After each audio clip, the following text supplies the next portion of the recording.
Alright, hello everybody, my name is Gray, and I wanted to create this video to quickly respond to Jake's recent video, which is titled, Why Furry is Pay to Win. Now, I won't play through the video, but at first I want to say Jake is actually one of my favorite furry YouTubers, so I have immense love for them.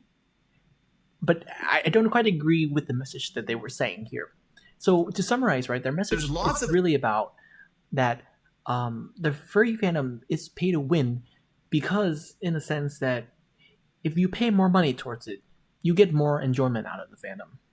And this could be, anything from, and going to cons needs money, buying fursuits need money, lots of money too, and even stuff like making the argument that to be able to join Discord furry groups or be able to go to Furry Affinity and view art, right? That art was paid by somebody. You need reliable access to computers and to internet. And my issue with that is, right, two things. First, the definition I think is too loose. Pay to win itself, right, is a term that comes a lot from video games.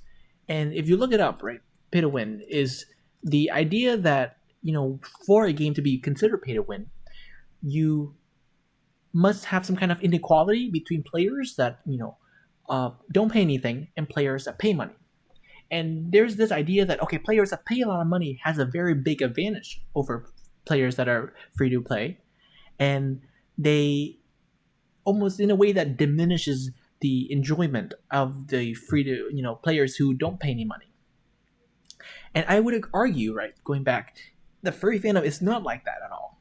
It's, yes, I totally agree that the ceiling of you can pay so much money and go to all the cons and go and buy all the fursuits, right? Dozens of fursuits. And you get a lot of enjoyment out of it. I mean, people do that. However, the baseline to actually, just really interact with the furry community, as Jake did say that people who would argue against this argument would mention up the social aspect, and that's what I'm doing. Be able to go to, furry Discord, or even download VR chat. You just need a computer. You need internet access. These are things that I would consider to be relatively accessible nowadays. Yes, not everybody in the world has it, right? By living in countries like the United States, we have a certain level of privilege. But it's almost a sense in the same level as having readily access to food, to clean water.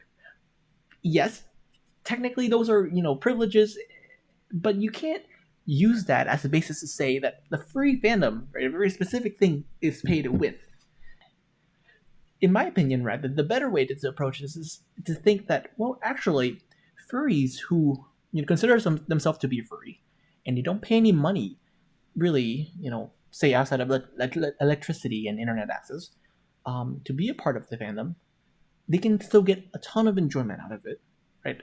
In my personal experience, I mean, it's been like that. As a college student, when I was in middle school and high school, I mean, the online communities, places like Google Plus, when that was still a thing, was a big place for me to find friends, and friends that I still have until today.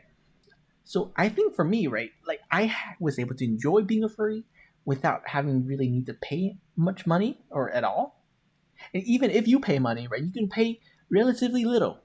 Go do a $10 commission, get a line art of your character, make gets a starting artist, make you a persona or a profile picture, and then enjoyment out of that, it's still get very high. And I'm not any less saddened or any less affected by people who do have thousands of dollars of fursuits and things like that. If anything, it's more amazing, more online content, more things for me to interact and view. So no, I don't think the furry fandom is pay to win. You can pay money, you get more enjoyment. That is true. That is what Jig is saying. But you don't have to pay any money and still get a lot of enjoyment, and that's why it's not pay to win. And so yeah, that's just my argument.